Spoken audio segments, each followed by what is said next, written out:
Bonjour à tous, j'espère que vous allez bien. Bienvenue dans cette nouvelle vidéo du dimanche. Préparons notre semaine de trading ensemble. Une émission un peu plus courte que d'habitude puisque demain c'est Independence Day aux États-Unis. Donc c'est férié, donc il n'y aura pas grand mouvement en l'absence des Américains comme d'habitude. Alors les futurs seront sûrement ouverts, mais voilà, il n'y aura pas de vraie bourse, il n'y aura pas d'action, il n'y aura pas d'échange. Donc ce sera plutôt calme. On va quand même faire un beau point technique sur les indices, le forex, les actions, voir un petit peu aussi le Bitcoin, et puis voilà, préparer un petit peu la semaine comme d'habitude. Une semaine dernière qui pour moi n'a pas été extrêmement bonne. J'ai fait une mauvaise semaine, c'est pas une mauvaise catastrophique, pardon, une semaine catastrophique, mais c'est une semaine légèrement négative. Marché un petit peu compliqué. C'est bien sur YouTube de dire quand ça marche, de faire des belles vidéos quand on fait des beaux trades. Je trouve que c'est bien aussi de dire quand c'était plus difficile. On a eu 3 séances sans grande volatilité. Mardi, j'étais un peu à côté, j'ai pas vu la grosse baisse et c'était quand même assez compliqué de rentrer dans cette accélération. Voilà. Puis ensuite, on a eu des séances compliquées avec des fausses cassures d'OPR. Vendredi, j'ai fait un super trade sur le dos et je fais 180 points. Je suis à 8 points de mon objectif, mon TP. Paf, il remonte tout, il me reprend BE. Donc voilà, à la fois un petit peu de gourmandise, un peu de manque de réussite et une semaine voilà, globalement pas évidente. Heureusement, mon petit ange gardien qui est là, mon Magic Key. Je vous ferai une vidéo d'ailleurs exprès là-dessus où je vous expliquerai comment je m'en sers, les principales fonctions, ce que ça apporte pour moi. Le gros point positif, c'est que du coup, vous n'avez pas à calculer votre taille de position. Vous rentrez dans la machine, dans le logiciel, voilà, je veux bien perdre par exemple 0,5% de mon capital. Et quand vous ouvrez un trade, ça va vous calculer en fonction de la distance de votre stop que vous allez décider sur le graphique, combien ça va vous ouvrir en taille de position. Donc ça, c'est génial, vous gagnez du temps. Ça enlève un petit peu de stress parce que c'est vrai que quand on rentre dans une position, on s'affole un peu, donc les calculs sont un peu plus difficiles, il y a plus de risque d'erreur. Là, au moins, voilà, c'est clac, clac, c'est carré. Et du coup, ça évite aussi de faire des bêtises. C'est-à-dire que là, je perds que 0,5% si ça ne marche pas. Donc ça évite aussi, même si effectivement, pour ma part, avec l'expérience, il y a moins de tentation, mais quelqu'un qui est en challenge, qui débute, bien effectivement, psychologiquement, quand il perd 2-3 trades de suite, même s'il a compris les mathématiques, le long terme, tout ça, il peut être tenté d'essayer de rattraper, d'essayer de mettre un peu plus pour essayer de reprendre ce qu'il a perdu avant. Là, on peut toujours déconnecter le truc dans l'absolu. Mais je veux dire, c'est carré. Et donc voilà, c'est bien dans les semaines moins évidentes, un petit peu plus compliquées, de contrôler ses pertes. Je trouve que c'est une bonne chose parce qu'effectivement, quand on a un bon taux de succès derrière, on va tout déchirer. Et donc le but, c'est que sur l'année, nos pertes soient évidemment beaucoup plus faibles que nos gains, ce qui est le cas pour moi et je suis assez content. Donc je vous ai quand même mis dans les liens de la description le lien de Magic Key si vous voulez aller voir ce que c'est. Vous avez et l'objet physique et l'objet online. C'est pour MT4, donc allez voir. Et puis je vous ferai promis une vidéo là-dessus. On va commencer par les indices, les amis.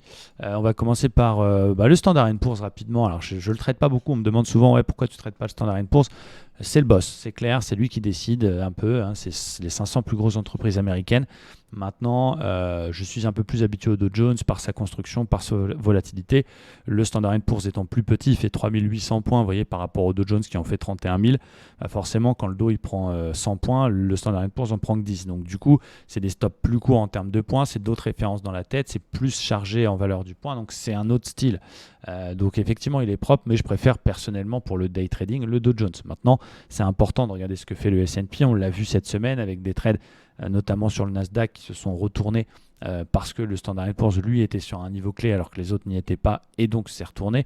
Donc la corrélation elle est importante. C'est pas tout le temps le cas mais c'est important de le regarder, de voir un peu où il est. Là ce qui est intéressant c'est que rappelez-vous de ce niveau 3840 qui correspond à 20% de baisse.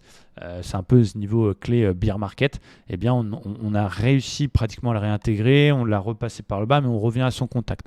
Donc on voit que c'est un niveau qui est quand même assez travaillé, qui est quand même psychologique, important. Alors est-ce que c'est le point bas ou pas? Comme je l'ai entendu sur BFM Business, en bourse, le point bas c'est un peu comme le point G. On sait que ça existe mais on ne sait pas exactement où il est. Donc là c'est un petit peu la même chose, c'est-à-dire que j'ai pas envie de jouer, j'ai pas envie de deviner le point bas. On est là pour faire une photo et constater ce qui se passe. Pour l'instant la tendance de fond elle reste baissière. Alors effectivement, peut-être qu'on va se retourner et ce sera le cas si jamais le Standard & Poor's repasse les 3920 par le haut. Puisque ça veut dire quoi? Ça veut dire qu'il aura fait un plus bas plus haut que le précédent et donc il fera un plus haut plus haut. Donc la structure théorie de dose se retourne. Pour l'instant, ce n'est pas encore le cas. Effectivement, on fait peut-être un point bas plus haut, mais on n'a pas encore fait un plus haut plus haut. Donc pour l'instant, la tendance de fond est toujours baissière. On est sous les moyennes mobiles 20 et 50. Donc attention danger à ceux qui veulent faire des gros achats actions. Pour l'instant, on est bien resté à l'écart du marché action parce que on n'a pas de preuves techniques entre guillemets d'un probable retournement. Donc ça reste quand même assez fragile. Donc du coup, Ça ne veut pas dire qu'on n'est pas capable de prendre des petits achats en intraday. On va voir ce qu'on peut faire éventuellement la semaine prochaine, les niveaux à surveiller. Mon ami le Dow Jones, je vous rappelle que je l'ai tatoué ici, le code du Dow Jones, YMXXXX, et même bien que là c'est YM0922 puisqu'on est sur l'échéance de septembre pour le futur. Voilà, j'étais dans la peau mon dos, donc voilà, fais-moi plaisir cette semaine. Quoi qu'il en soit, la tendance elle est toujours baissière, mais on notera quand même en daily un joli petit avalement de corps. Les mèches non, mais le corps, on a un beau petit avalement sous la moyenne mobile 20, avec un peu comme finalement sur Standard & Poor's, un peut-être point bas plus haut que le précédent. Il faudrait qu'il nous passe par le haut les 31 500, 510 pour qu'on ait une structure qui se retourne avec peut-être enfin un plus haut et un plus bas plus haut que leur précédent. Ce n'est pas encore le cas. L'avalement est cependant intéressant et il sera important de surveiller. Alors, la séance de demain, même si les futurs seront ouverts, elle ne voudra rien dire, il n'y aura pas de volume, mais ce sera important de regarder mardi la clôture, voir si finalement il clôture en daily au-dessus des 500 ou pas. Donc, possible rebond technique au vu de ce possible point bas plus haut que le précédent, mais notez que la tendance, elle reste quand même très baissière. En tout cas sur la tendance majeure. En 4 heures, un petit peu plus court terme, je vais me permettre de monter un peu ma zone 500 parce qu'on va se mettre sur la clôture 4 heures pour le coup. Voilà, on a eu la grosse baisse qu'il y a eu sur la fin de semaine dernière. On a eu la baisse de mardi. Voilà, on note qu'on a quand même sauvé le 61,8 finalement de toute la phase de rebond. C'est-à-dire qu'on a eu le vrai rebond technique le vendredi dernier avec les plus 3 qui était intéressant. Ensuite, on a eu la grosse baisse de mardi, etc. On est venu sauver le niveau 61,8. Donc ça, c'est intéressant. C'est souvent un niveau qui est clé, qui va, là, pour le coup, faire support. Du coup, on tient ce niveau-là. On a repassé la moyenne mobile 50 en 4 heures. Donc, on va regarder, est-ce qu'on peut essayer de travailler, même si c'est contre-tendance, un petit rebond. Quels seraient les niveaux intéressants ? Voilà ce que je vais surveiller. Donc encore une fois, la séance de lundi, je vais éviter de trader, c'est férié, il n'y a pas de volume, il y a beaucoup de faux signaux et ça ne veut pas dire grand-chose. On va, je pense, je tenterai, je passerai en tout cas à court terme en flux haussier si jamais le Dow Jones repasse donc cette zone du plus haut, les 700, 750. C'est un petit peu plus que les 500 daily, mais c'est le vrai point haut 1 heure vers 730 très exactement. Donc ça, c'est en ce qui concerne, en effet, un éventuel rebond qui pourrait se poursuivre avec attention 32 000 juste au-dessus. Il faudra faire gaffe. Maintenant, il y aura des obstacles. Il y aura d'ici la moyenne mobile 20, la moyenne mobile 50 qui va légèrement continuer à baisser un petit peu parce qu'elle a un petit peu de retard. Et donc, toujours cette tendance majeure qui est quand même très très lourde. Et on peut même faire ici une résistance qui n'a que 2 points de contact. Donc, c'est facile de faire un niveau avec 2 points de contact. Mais on aura donc un possible obstacle à peu près, on se projette, à moins que demain ça prenne 5%, mais globalement on arriverait là-dessus. Donc attention quand même à ne pas aller trop vite en besogne.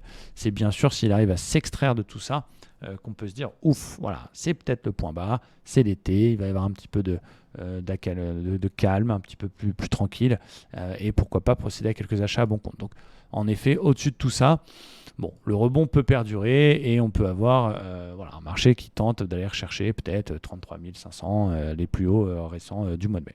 En attendant, à court terme, c'est quand même au-dessus des moyennes mobiles, donc on voit que le marché il veut y aller, mais le contexte et le daily restent très lourds. Donc c'est ça qui n'est pas évident. C'est vrai que dans des hausses, la tendance elle est haussière. Il y a des petites corrections, c'est propre, on peut se positionner. Dans des marchés comme ça où il y a des baisses violentes, il y a des rebonds qui sont aussi assez violents. Il ne faut pas louper le train et du coup il y a un côté petit bonheur la chance que j'aime pas trop. Du coup attention, on avait un espèce de W mais voilà avec une deuxième jambe qui n'est pas terrible. Du coup on peut faire un petit fibo dans l'autre sens, donc quelque chose d'un petit peu plus court terme. Si on avait été sur une semaine traditionnelle avec un lundi normal, j'aurais pu tenter l'achat 61,8 pour aller chercher justement les 780 de façon à avoir un peu d'avance et puis voir si ça finit par passer pour renforcer en utilisant les gains latents. Mais là, du coup, si ça y va demain, encore une fois, ça aura moins de sens parce que c'est férié. Donc, on va se contenter de surveiller les gros niveaux. Et n'oublions pas que vu que la tendance de fond est quand même baissière, on surveillera aussi ce fameux 61,8 qui, scénario probable, a pu créer un petit rebond technique, mais ça peut aussi ne pas tenir. Ça peut aussi repartir à la baisse et reprendre le chemin de la tendance de fond. Donc, on peut envisager et imaginer un espèce de petit canal dans lequel le rebond court terme a lieu. Et puis si on échoue et qu'on repasse par le bas et qu'on casse le plus bas précédent et une bonne fois pour toutes le 61,8, là du coup on continue à suivre la tendance de fond, on continue à privilégier les ventes et du coup on peut imaginer un retour sur les plus bas autour des 30 000. Donc voilà, je vais cadrer mon marché, on va cadrer ça comme ça. Au-dessus de 780, on a un rebond qui peut se poursuivre et donc on cherchera des achats en priorité. Sous les plus bas de la semaine dernière, en cassure des 30 500, on va arrondir, on continue à vendre et on profite de ce rebond technique pour essayer d'aller chercher la zone des 30 000. Entre les deux, tout est un peu possible. Il y a cette résistance qui sera du coup à surveiller parce qu'on peut y aller sans la passer. Il y a un petit rebond technique qui peut jouer en cassure des 61,8. Oui, ça reste un petit peu incertain, entre guillemets. C'est pas qu'il n'y a pas de tendance, mais c'est vrai que quand on regarde le graphique daily, on voit bien que ce marché, il est quand même baissier d'un point de vue majeur, mais il y a quand même des rebonds qui sont puissants, comme la bougie de vendredi dernier, comme les deux mèches qu'il y a sur les dernières bougies. Il y a cet avalement quand même, mais en même temps, on reste sur les moyennes mobiles. Donc voilà, il faut faire attention. Il n'y a pas obligé de faire 5 trades par jour. C'est peut-être par rapport à la semaine dernière, peut-être une de mes erreurs aussi. Ce qui est intéressant avec les membres de l'école Livestream Trader, c'est que du coup, moi, je note tous mes trades. Tous les trades que je prends sont là, ce qui nous permet le vendredi de faire un débrief complet, c'est-à-dire qu'on reprend tous les trades et on se dit, on les regarde ensemble et on se dit très honnêtement, un peu comme dans un miroir, est-ce que ce trade-là était 5 étoiles? Est-ce que j'avais tous les critères? Ou est-ce qu'au contraire, c'était un petit peu joueur ou même complètement nul? Donc, j'essaie de m'auto-débriefer par trade, par journée et de faire un gros débrief à la fin avec le positif, le négatif et les objectifs pour la semaine prochaine. Là, clairement pour moi, il y a peut-être un peu trop de trades, peut-être un petit peu trop joueurs par rapport au fait qu'il y avait justement un marché qui était un petit peu illisible. Donc voilà, il faut aussi s'adapter. Donc attention. Donc, voilà mon plan pour le dos. Surveillons les deux niveaux que je vous ai donnés. Et puis entre les deux, attention, tout est un peu possible. Et du coup, se positionner vraiment sur du setup très clair, très court terme, avec un ratio de 2 terminados. Concernant notre ami le DAX, qui est l'indice allemand, qui est lui pratiquement allé chercher déjà les 100% de retracement. Je vous remets le petit Fibonacci justement du premier rebond technique qui avait eu lieu début mars. Rappelez-vous, on a fait une hausse, on est venu chercher le 61,8 et légèrement le casser, mais pas franchement qui a tenu. On a ensuite de nouveau rebondi, on a fini par le péter, pullback, et hop, on est pratiquement allé chercher les 100%. Mais on voit bien que ces niveaux-là, ils sont quand même sauvés. C'est le plus bas en clôture du de début mars. Et puis voilà, les deux mèches, elles nous montrent quand même qu'il y a deux attaques vendeurs. Mais la bougie de vendredi, typiquement, c'est une toupie. Ça veut dire qu'il ne sait pas trop, il a quand même fini légèrement baissier, mais il y a une grosse mèche en dessous. Donc il y a eu quand même quelques rachats. Donc attention quand même à ne pas être trop biaisé à la vente non plus, même si la tendance, elle est baissière. On a qui plus est une petite vague de Wolf, on peut la noter, elle est ici. Elle est validée puisqu'on a réintégré le fameux point 5 et cette vague de Wolf nous donne un rebond justement sur objectivement d'abord peut-être ce niveau ici autour des 13 300 puis pourquoi pas un petit peu plus haut aller fermer enfin ce gap sur les 700-720. C'est possible, si on voit que le Wall Street rebondit, c'est possible que cette vague de Wolf fasse son job et puis qu'on aille chercher enfin le comblement du gap qu'on a ici autour des 700. Donc on n'exclut pas ce scénario de rebond. Maintenant, encore une fois, comme les indices américains, la tendance majeure reste baissière. À court terme, on fait quand même en 4 heures des plus hauts, des plus bas qui, mine de rien, sont pour l'instant de plus en plus bas. Donc voilà, il ne faut pas non plus se jeter corps et âme dans les achats parce que ça a beaucoup baissé, que c'est pas cher. On fait gaffe. Donc le scénario, c'est quoi? Ça va être éventuellement dans une optique de suivre la tendance de fond.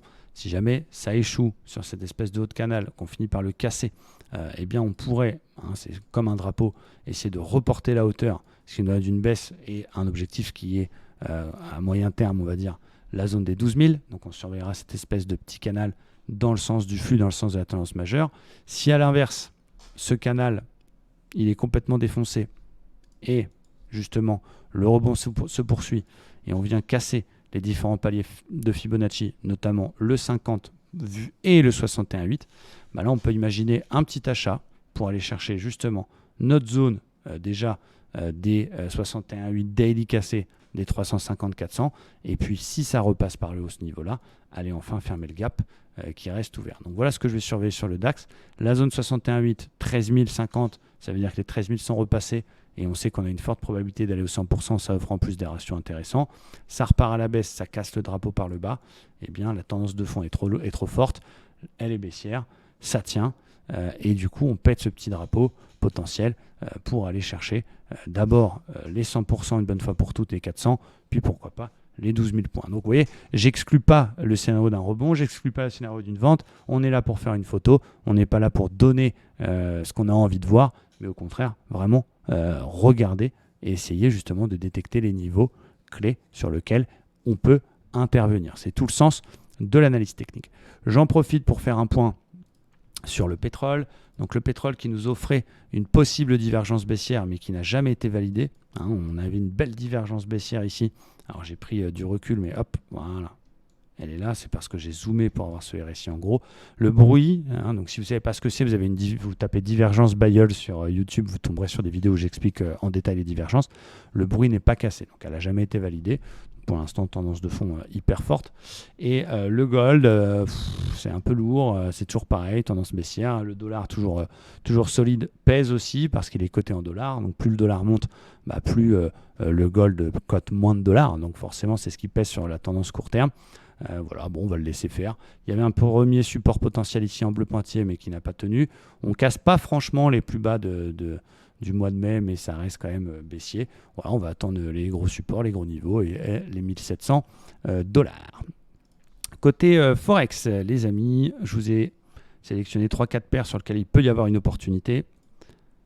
Alors, on en avait déjà parlé, c'était l'euro AUD avec une ETE inversée qui commence tout doucement à faire son petit bonhomme de chemin. Ce qui était intéressant, c'était cette ligne de coup. Après, le RR n'est pas fou, donc la question c'est aussi est-ce que ça vaut le coup de se lancer dans un swing, immobiliser du capital pour aller chercher un ratio d'1,5 à 1,7, alors que sur des petites divergences intraday, des petites figures intraday, on peut facilement avoir des ratios de 2 ou de 3, facilement plus intéressants en tout cas. Donc ça c'était la grande question. Cela dit, on voit bien une épaule, tête-épaule un peu exagérée, une ligne de coup qui a été cassée, qui a été trop baquée presque parfaitement, voilà, et donc on peut essayer de se dire ok, je vais essayer de jouer le report de la hauteur de la tête, ce qui me donne un objectif autour des 1,60 avec une entrée, au lieu de foutre l'entrée sous l'épaule, du coup se dire ok, je vais attendre qu'on casse le plus haut, qu'on fasse une clôture au-dessus et du coup je vais mettre mon stop sous le pullback. Et là du coup ça me fait un super ratio. Imaginons que l'indice à clôture, je sais pas, on va dire à 1,5360, je mets un stop sous le pullback, sous la mèche, donc j'ai 330 pips, mais pour un gain d'à peu près 650. Donc j'ai un ratio de 2. Donc ça reste un peu sympa. Donc on va surveiller cette épaule tête épaule pour la jouer un petit peu autrement. On a l'euro yen aussi qui pourrait nous faire un double top potentiellement en daily, donc avec une petite ligne de coup qui a surveillé ici, voilà, autour des 140. Donc super intéressant. Elle n'est pas encore validée, mais on la met dans son petit sac, dans son petit panier, on la surveille et on la travaillera, voilà, soit avec une entrée sur le pullback propre, soit avec une entrée sur une petite unité de temps. Mais elle est très très sympa et on se la surveille. On a aussi le NZD CAD, ça qui a été vu par un membre de notre communauté qui était Renault, si mes souvenirs sont bons. Alors on est sur un bas de canal mensuel, intéressant. Alors attention, les canaux, on va plutôt suivre le sens du canal, c'est-à-dire qu'un canal baissier, on va plutôt shorter le haut, un canal haussier, on va plutôt acheter le bas. Mais c'est intéressant de voir qu'on est quand même sur un niveau technique intéressant. On a une vague de Wolf là aussi qui marche bien sur le Forex avec 1, 2, 3, 4. Le point 5 qui dépasse, qui n'est pas encore réintégré. Mais si on a une petite réintégration du point 5, c'est-à-dire une nouvelle clôture au-dessus de cette ligne 1, 3, 5 du coup, eh bien peut-être qu'on peut se permettre de tenter cette Wolf parce que on a du potentiel. On a un objectif de cette Wolf qui est autour des 0,85. Comment je fais l'objectif de la Wolf? Je poursuis ma ligne 1,35. Je fais ma ligne 2,4. Et le moment où les deux se croisent, ça nous donne à peu près le timing de l'objectif. Donc ça, c'est Bill Wolf, celui qui a mis en évidence ces vagues de Wolf. Il s'appellerait Jean-Michel Legrand, ça s'appellerait les vagues de Legrand. Là, non, c'est les vagues de Wolf.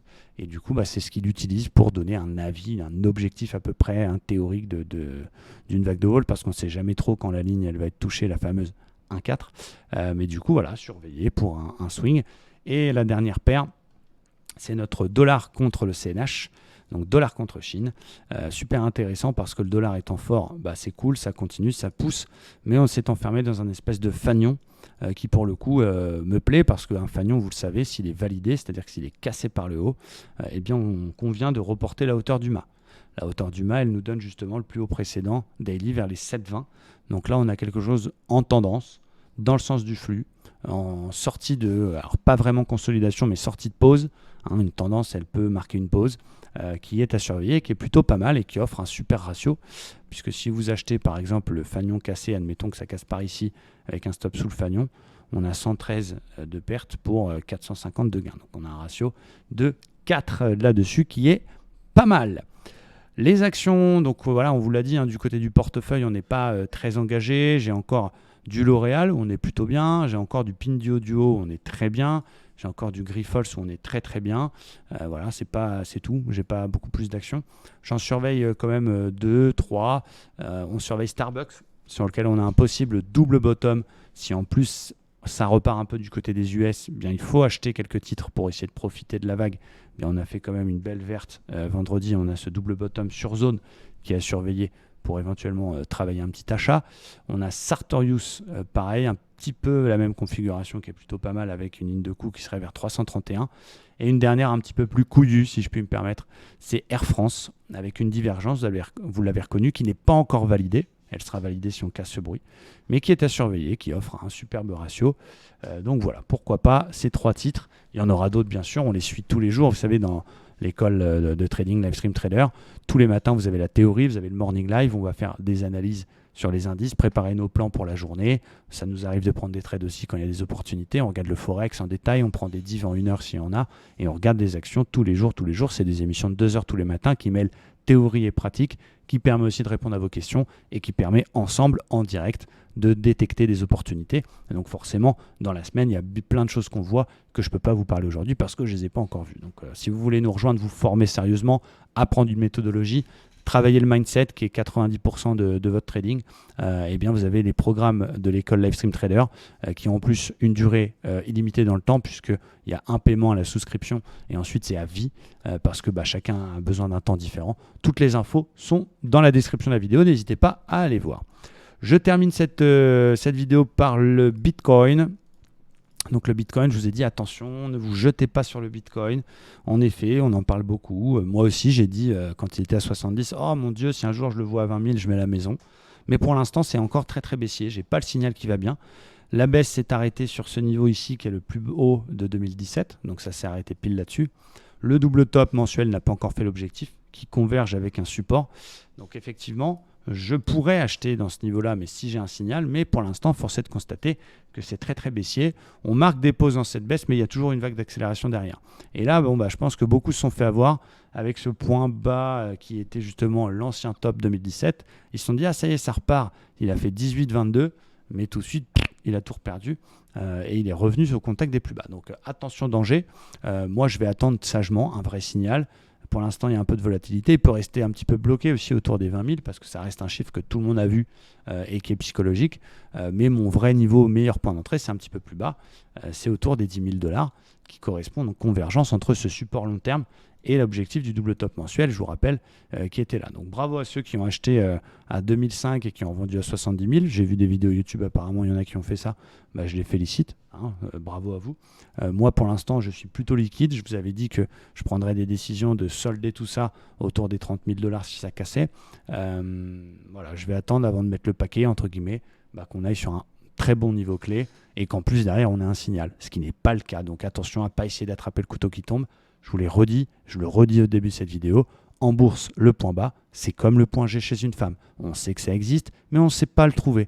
C'est exactement la même chose. On attend un gros signal, il faut patienter. Pour moi, ça va aller encore un petit peu plus bas. Et du coup, soyez patient, restez à l'écart pour l'instant, et puis ne jouez pas. Attendez quelque chose de sérieux. Quitte à rater le point bas et à reprendre si jamais ça se retourne maintenant et qu'on va échanger la théorie de dos. Et du coup, on sera plus à l'aise et on pourra renforcer sur les différents paliers. Donc, patience. Voilà les amis pour cette vidéo. J'espère qu'elle vous a plu. Je suis un petit peu fatigué. Il y a eu un tremblement de terre avant-hier à Dubaï. C'est assez rare. J'avais jamais vécu ça de ma vie. C'était pas un gros tremblement de terre, mais c'était quand même là. Et du coup, j'étais bien en flip. Donc, j'ai pas dormi de la nuit et ça m'a niqué tout mon week-end. Tout mon week-end, je l'ai passé super fatigué.